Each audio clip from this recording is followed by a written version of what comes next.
Welcome back to the show, everybody. Today I am joined by Dr. Marc Morris. He did his PhD from the University of Saskatchewan. He is a strength and nutrition coach and founder of the Nutrition Coaches Academy. Today we dive into tracking calories, portion control, and just some actionable tips that you can incorporate with your nutrition. I hope you enjoyed the episode. Alrighty, so today we're going to dive into all things tracking calories, whether people should dive right into tracking calories right away, whether they should start with portion control right away. My approach is to typically start clients off with portion control, and then when they are ready, it kind of slowly start to introduce tracking calories so that they know how to structure a meal. They know how to do half of the plate veg, a quarter of the plate protein, a quarter of the plate of complex carb, depending on, the size of the person, whether male or female. We can adjust the total number of meals that you're having, but I want to know, what is your approach when it comes to, introducing tracking calories to a client, or even portion control? Do you start with tracking calories? Do you start with portion control? What is your kind of methodology with that? Yeah, typically we start with a combination of both. So like what I've been teaching, what I've done with my clients like for decades, as well as like now teaching this stuff in the Nutrition Coaching Academy. It's like a combination of like, we need the structure of what somebody should be doing based on like their requirements and their goals, and kind of building out like that within daily totals for calories and macronutrients. That's almost like the roadmap. Within that structure, though, like they still need to build those habits that fill the right thing. So that's where the education comes around. Like, okay, we know what someone's total daily calorie allotment should be, but let's teach them how to eat within best practices and balances within that structure. So it's kind of like a combination of both, and that's where I think there's like the science of nutrition, and there's the art of the coaching. And I think a lot of times different approaches will kind of like lean on one or the other, and I like to think about a combination of both within like what the client needs, right? So it's like build that structure, and that gives us some checks and balances around where to start and how to plan their overall days, because we know like those big picture variables will influence someone's results, which I don't know about your coaching practice, but most people come to me for a specific thing, right? They want to achieve something. And as someone that loves this stuff, I don't want to get too clouded around like what I find is important, because I want to give them what they need while they learn things and while they build skills and all that type of stuff. So kind of like fill that structure. So I like to think about it like a combination of both. Actually, I totally agree with that. I guess it depends on the person that comes to you, right? Like, if somebody is fit for tracking right away, and you'll just generally provide them with a framework for what meals should look like, and that in a way that is portion control in itself, right? Right, exactly. How do you had mentioned a few times, Ben, when you feel like someone's ready for that next step, are there some things that like stand out to you around like signs that someone's ready for that? Like what would that be? Yeah, like once they feel comfortable making good food choices, they're generally following portion control at each meal. I'm a big proponent of ingredient prep versus meal prep, as you probably see on my social media. So once they're consistently making meals, they're making good choices, and it's not stressful to them, then I'll say let's hop on tracking right away. Because at the end of the day, I want to get everybody to tracking calories, because that is the way to make change long term, especially if your goal is body composition. But even in general health, you get so much accuracy just by tracking calories, as you know. Yeah. Do you feel like, so in those beginning stages, like how are you gauging if they're, like preparing their own meals and that kind of stuff? Are they just reporting that back to you in terms of like they're saying that? Are they taking pictures of things? Are they showing you what's going on? Like what are some of those parameters? Typically, I don't know, I guess it's kind of the gateway drug, but I'll use Chronometer, and I get them to use photo log features. Gotcha. So yeah, I'm already kind of slowly introducing it, right? Right. Or they're probably poking around a little bit in terms of like, oh, Yeah. there's a food journal here too. Oh, there's like, I think the one thing, and like continue on, I have a few things to add to that, but like, so then they're logging their meals in terms of taking pictures of them. Yeah, so I'll typically get all of my clients to take a food log, like take photos. That way I can see what they're actually eating, right? And then, once I feel that they can structure a meal correctly, then I say, okay, let's introduce tracking calories. And one of the ways that I make it easier for them is I make them, so in Chronometer, for example, I'm sure there's other tracking apps where you can create recipes, but I'll get them on Sunday, say they're going to have overnight oats every day for breakfast, or they have a lunch that they typically have for lunch.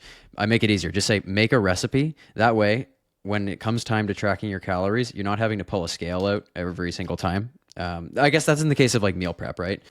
Well, no, I think the biggest thing being, I personally, at the beginning, more of the thought of like, let's throw them in the deep end and get them tracking with the intent that it's not going to be perfect and it's not going to be good, and it's like a skill that they're going to learn through time. Because I do think a lot of times you hear this kind of feedback around, not so much from clients, but from other people in the space that like, hey, you need to be like, you need to have a PhD to track your nutrition with this stuff. Like, I'm not educated in it. I don't know that kind of things. And I'm kind of the thought, well, that might be true to a certain extent. Maybe you don't know much about it yet, but if you can set up a personal finance budget for yourself and get a sense of like, what your mortgage payment's going to be, what you're like, what you're spending on groceries and utilities, and like what's remaining left for different disposable spending and that kind of stuff. Like, if you can get closer to that and that helps you set up a budget that allows you to be financially healthy, there's no reason why you can't get closer to your food, and learn about that stuff from the onset, right? So I'm more or less like, hey, even in my assessment process before I start working with someone, I'm like, before I set up a plan for you, let's get you involved in the process from the beginning. So we start to do a dietary assessment, get them tracking for 3 to 5 days with the intent of it being like, I know it's not going to be perfect. I know there's going to be some things missing. I know there's going to be some inaccuracies, but that's just part of the process to begin with, and that's part of the learning curve. But from there, I can start to get a look at where you are now versus optimal and set some targets from the beginning that is more reflective around where they are versus where they should be, right? Which allows us to like build some momentum, right? So when Ben comes back and Ben isn't, you're not a good example, but Ben hasn't started paying attention to this stuff yet, and you're eating 80 grams of protein a day. It's like, I'm not going to start you at 160 grams. I'm going to set some targets that are going to allow you to step into this, build some skills, and kind of go from there. So it's like setting the structure. Through the process of coaching, we're building the habits to fill that structure. And then from there, if I feel like, hey, that's the thing that's going to get them results anyway, like why would I delay that? Like, I'm trying to get to that as soon as possible with the intent of it being like, it's not going to be perfect. And I think that's how I describe the process to my clients, being like, we're going to get you doing this. Maybe some of this is daunting, but if you can keep a food journal that just happens to pull out the objective numbers of this stuff that controls for your results, let's get better at that right from the beginning. Yeah.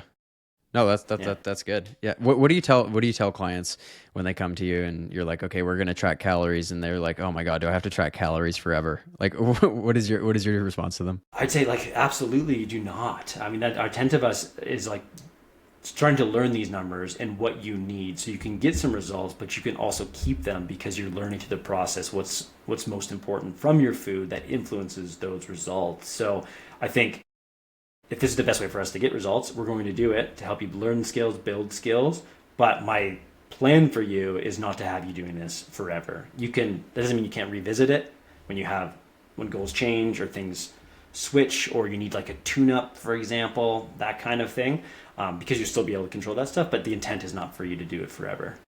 Yeah. No, I mean, I think I have that kind of strategy. I honestly go off and on it, just because, if I'm traveling. So I mean, It's tough. Yeah. yeah, I'm not tracking 24/7, but even then, if I say I track like 80% of my day, I kind of know where I'm sitting. So, that gives me some leeway for dinner. Yeah, same thing. Like if, in the winter, sometimes it's like 3 months, I'll just kind of maintain. I know I've generally good eating habits, so I kind of just maintain what I'm doing. And then once, spring rolls around, you kind of just dial it back in and start tracking again. But I think it doesn't have to be something that is forever, but it can be something that you kind of revisit from time to time, right?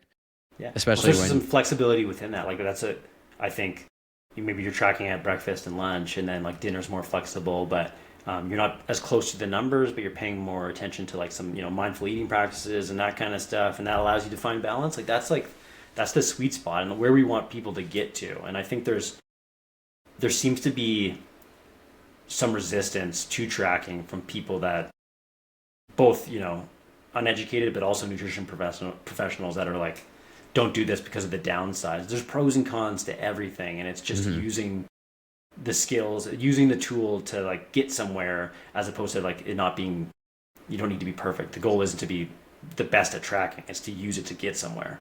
Yeah, 100%. And I think just like anything, if you're prepared, it's way less stressful. Like tracking can be stressful if you're not prepared, and you leave everything to last minute, but that's why you have to be proactive about it. And it can be this activity that you don't have to put much thought into, especially like with my clients. I get them to track some of their recipes like breakfast and lunch on Sunday. That way, when it comes time for breakfast and lunch during the week, like you don't even have to think about it.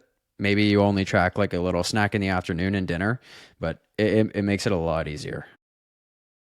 I Yeah. think I think the biggest thing being the reason why any dietary approach works, or like the way you're doing is awareness, right? At the end of the day, like if you're paying more attention to what you're doing, you tend to make better choices and that Hmm. type of stuff. It doesn't matter if it's like a rules based diet or, like black or white thinking around type of things. Like you're being more aware of that type of stuff. The reason why it works is because now you're focusing on it more.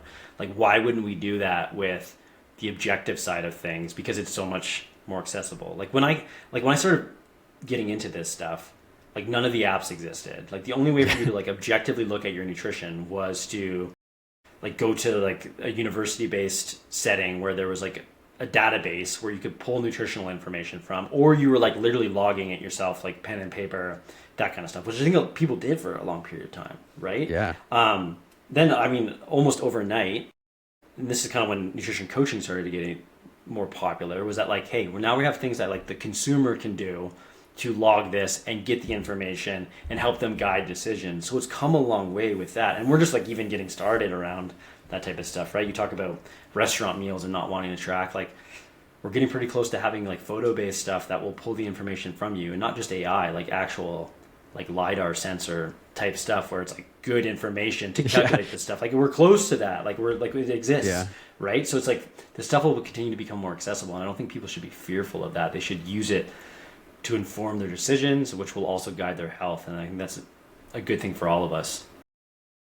Do you have some strategies for say clients when they do want to eat out? Like, are you of the camp say track it ahead of time, don't track it at all? What's your kind of approach with that? I think for the most part, if someone's just getting started on this stuff, I would say track it good or bad. Ideally, go into that scenario with some sort of information around like what you could be ordering, what you could be seeing, and a game plan. I think that makes sense.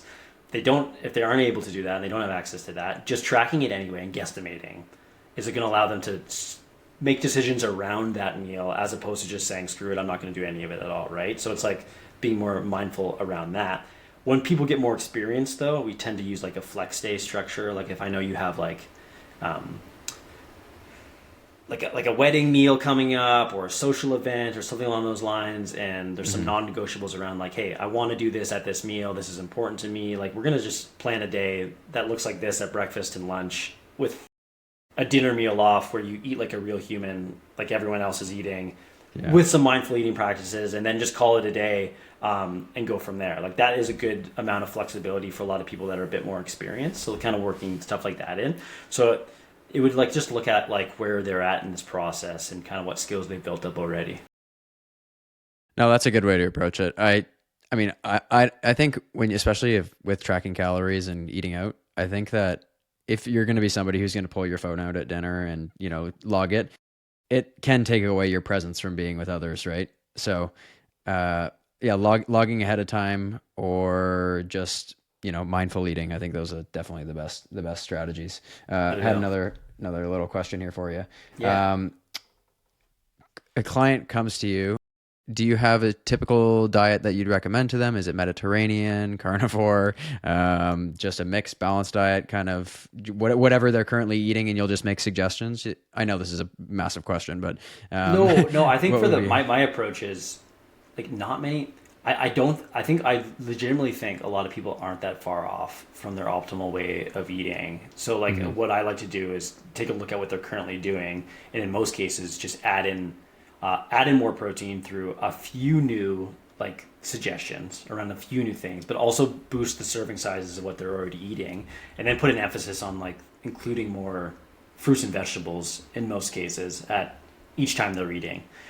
So does it look like a dietary pattern like anything else? Not really. It looks like being more mindful of what they're already currently eating with some additions. And then as well as like in most cases,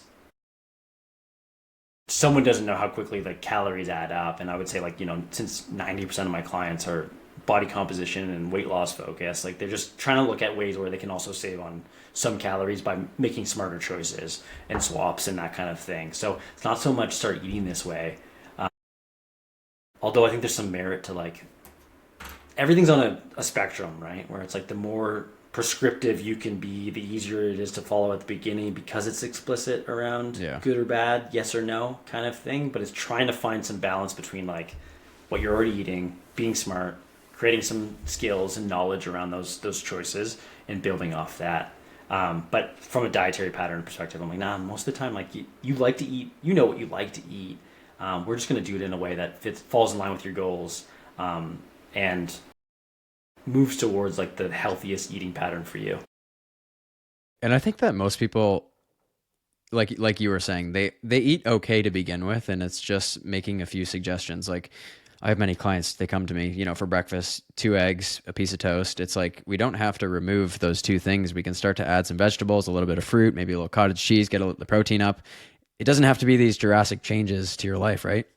No, it's getting creative around like, can you include some fruit and vegetable around that? Like a lot of times, it's like those additions and stuff are easy to do, as well as like someone doesn't know that like they can't they shouldn't be cooking with like 3 tablespoons of cooking oil or something. Like the stuff like that just like adds up really quickly, right? Where it's like they just aren't mindful of those things yet and kind of go from there. So it's just stuff like that.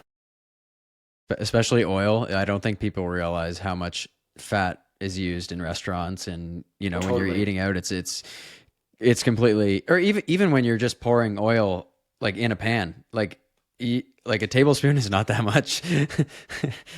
Yeah, it really like it just. I think that people are mindful of that, and definitely with restaurants. I mean, the restaurant's goal is to feed you well and leave you feeling like something's really tasty, so you keep coming back, right? For the most part, like things have changed a lot in terms of what we have access to and the emphasis on health, but for the most part, that's the goal, right? And people just aren't mindful of those things yet. No, that's good. So upon working with a client, because you do mainly nutrition coaching, or do you do training as well with people?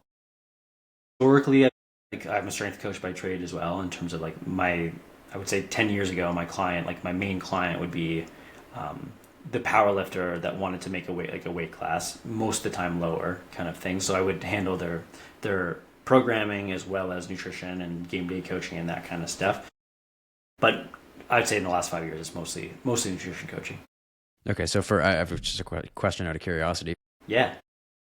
For nutrition coaches, say ones that you coach or even yourself, you're not dealing with their training at all. Maybe they're not even training. Like, are you giving them like the number of steps? Are you suggesting that they do cardio and weights as well? Or like some clients, you're just handling nutrition and that's it? Yeah, for the most, I think, like if you're thinking about, I have no education or credentials in training, this type of stuff, which most people, like a lot of them, like do. Maybe they're not super comfortable in it yet, but like a lot of them do. But if they don't, I think just making some suggestions around like, okay, what are you doing for exercise and resistance-based training? What are you doing for movement? What does some cardio stuff look like for you? Can we create a plan around like, not the specifics, but like the sessions and what you're doing and some accountability around that? I think that's more than enough in most cases.